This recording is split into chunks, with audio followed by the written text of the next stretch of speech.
Bonjour Anne Hidalgo, Bonjour. bienvenue sur Radio Classique, troisième mandat donc pour Jean-Paul Huchon, 56,69% des voix.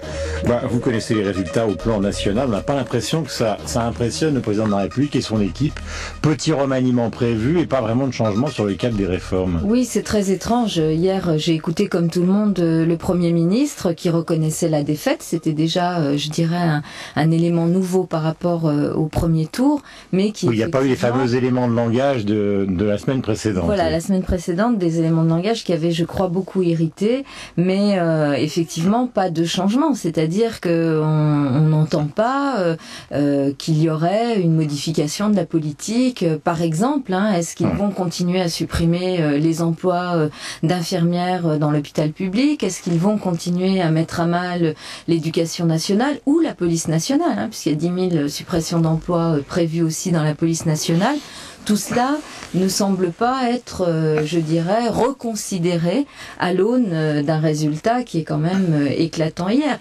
Nos présidents de région ont certes été bien sûr confortés, leur bilan a été, je crois, apprécié et leurs propositions aussi, mais c'est vrai à l'évidence qu'il y a une dimension nationale à cette élection et je n'ai pas l'impression... Est-ce que vous diriez que c'est une défaite du président personnel? Moi, je crois qu'il y a aussi une question de style présidentiel, bien sûr, qui est l'objet de cette sanction qu'apportent les Français, un style dont on parle depuis déjà plusieurs années, qui ne correspond pas tout à fait à l'image de dignité qu'on peut se faire d'un président dans une république. Donc vous considérez que c'est une défaite personnelle? Je pense qu'il y a une part de lui, de sa personne et de son style, mais en même temps, je ne veux pas mettre les questions de style et de marketing politique au centre du jeu. Je crois qu'il y a d'abord un problème de politique et de contenu de politique.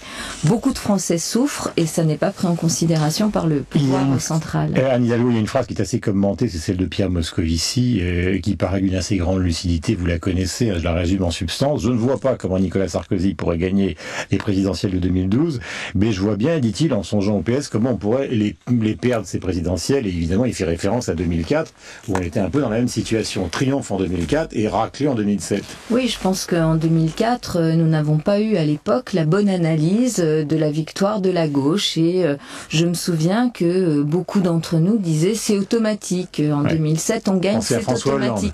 Non, je pense à... beaucoup d'entre nous, il n'y a pas que François Hollande, on était quand même assez nombreux à l'époque, mais c'est vrai que j'entendais cette idée selon laquelle il y aurait une mécanique du jeu politique qui voudrait qu'après 2004, on aurait été majoritaire en 2007.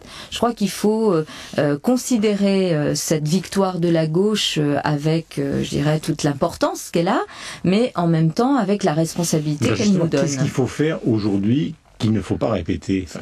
Je pense qu'il ne faut pas s'emballer, voilà. Il y a mais ça c'est un sentiment, c'est une attitude, c'est pas c'est aussi une façon d'être en politique. Je pense que il faut analyser ce scrutin. Les Français ont retrouvé une gauche qui elle-même retrouvait des couleurs. Je crois qu'ils ont été sensibles aussi à l'ambiance et au climat de rassemblement à l'intérieur du Parti socialiste, mais aussi à l'unité qu'on a su trouver avec les autres formations de gauche. Il faut pas abîmer cela et il faut transformer l'essai, c'est-à-dire on est content de cette victoire pour la gauche. On va pas non plus bouder notre plaisir parce que on vient de mois très très difficiles pour nous. En même temps, ça nous donne une responsabilité. Non, mais il faut qu'on travaille beaucoup, travailler sur un projet pour 2012 et puis faire en sorte en tous les cas, dégager le dispositif humain, comme on dit poliment, qui permette effectivement de l'emporter. Lancement aujourd'hui du fameux mouvement du 22 mars, ou relancement par Daniel Cohn-Bendit.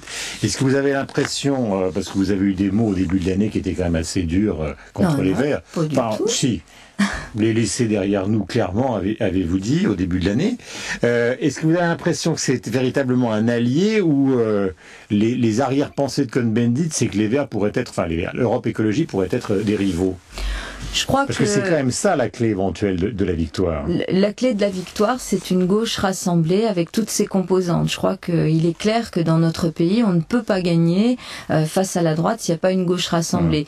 Dans cette gauche rassemblée, il y a différentes composantes. Je crois que on peut faire la preuve et on doit continuer à faire la preuve que on peut vivre avec nos différences sans que ça devienne, je dirais, des batailles entre nous. Et je crois que dans la gestion qu'on a eue des régions, dans les villes, même si de temps temps en temps c'est difficile parce qu'on a des points de désaccord, on est quand même capable de trouver des solutions, de compromis.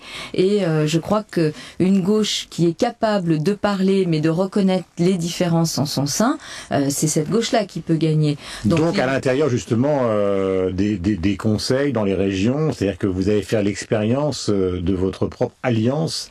Oui, on l'a déjà cette expérience. Hein. Vous savez, depuis 2004, on gouverne. Oui, ça s'est très bien passé. Non, à la région Île-de-France, ça s'est très bien passé. Oui, j'ai pas dit que ça s'est mal passé, mais les conséquences politiques, ça n'a rien apporté finalement. Que ça se passe bien au plan régional, ça n'a rien changé pour les présidentielles. Je crois que maintenant, il faut effectivement qu'il y ait cette discussion de toute la gauche. En même temps, je pense que la stratégie du parti unique telle que l'a eu Sarkozy montre aussi ses limites. C'est-à-dire qu'à un moment donné, s'il n'y a plus qu'une voix, qu'il n'y a plus du tout de diversité qui s'entend à l'intérieur d'une formation politique, on est beaucoup moins audible aussi de nos concitoyens.